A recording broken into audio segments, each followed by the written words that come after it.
से पहले एक खबर ये भी बता दीजिएगा, क्योंकि बहुत सारे लोग या जो ख्वाहिशमंद ऐसे लोग हैं कि मुल्क से बाहर जाना है, जॉब्स करनी है, मुख्तलिफ कंपनियां उन्हें ऑफर करती हैं, लेकिन ये पता नहीं होता है कि फ्रॉडस्टर्स या जो साइबर क्रिमिनल्स हैं वो उनसे कहीं ज़्यादा अलर्ट हैं। और जॉब देने के इस मामले में हुकूमत की जानिब से एक एडवाइजरी भी जारी कर दी गई है कि एहतियात बरतने की ज़रूरत है। और जो गैर रजिस्टर्ड रिक्रूटमेंट एजेंट्स हैं ये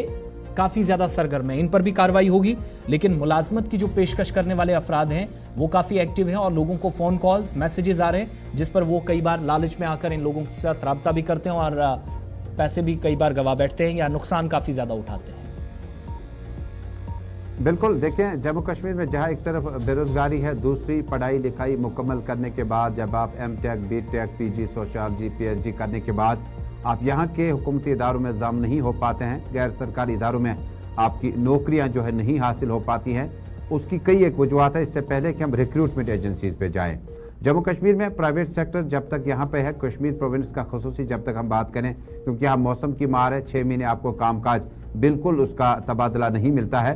तनख्वाह या सैलरी जो है बहुत कम मिलती है। 5,000 6,000 में आपका सेल्स बॉय, सेल्स गर्ल और उसके बाद जो प्राइवेट अस्पताल वगैरह खोले गए हैं जहाँ पे नर्सेज वगैरह काम करती हैं, यहाँ के डॉक्टर्स प्रोफेशनल्स भी हैं, तनख्वाह की बहुत ज़्यादा स्केल कम है, जिसकी वजह से कोशिश की जा रही है कि धोखेबाजों के, फ्रॉडस्टर्स के झांसे में आ जाते हैं। अब जब तक आप वजारत खारजा से इस बात को क्लियर नहीं कर पाएंगे कि कितने ग्रुप हैं जो बैरून ममालिक में मुलाजमत देने के लिए बाइख्तियार हैं, और हुकूमती एडवाइजरी के जरिए शहरियों को वक्तन फ़ौक्तन आगाह किया जाता है। सबसे पहले ये रिक्रूटमेंट एजेंसीज के जो एजेंट होते हैं आपको Myanmar, Israel, Ukraine, Saudi Arabia, ख़ुसूसन मुस्लिम मेजॉरिटी स्टेट के लोगों को मुस्लिम मेजॉरिटी देश में भेजते हैं। उसके बाद वादा करते हैं कि आपको वहाँ पर होटल मैनेजमेंट का जॉब दिया जाता है, जबकि उसने पीजी इकोनॉमिक्स में किया होता है। जब इसी तरह के इंजीनियरिंग डिपार्टमेंट में आपका बैकग्राउंड जो है वो 8 सब्जेक्ट मज़ामीन से होता है। बहरहाल बेरोजगारी की मार की वजह से जब बेशतर लोग, नौजवान लोग जब जाना शुरू करते हैं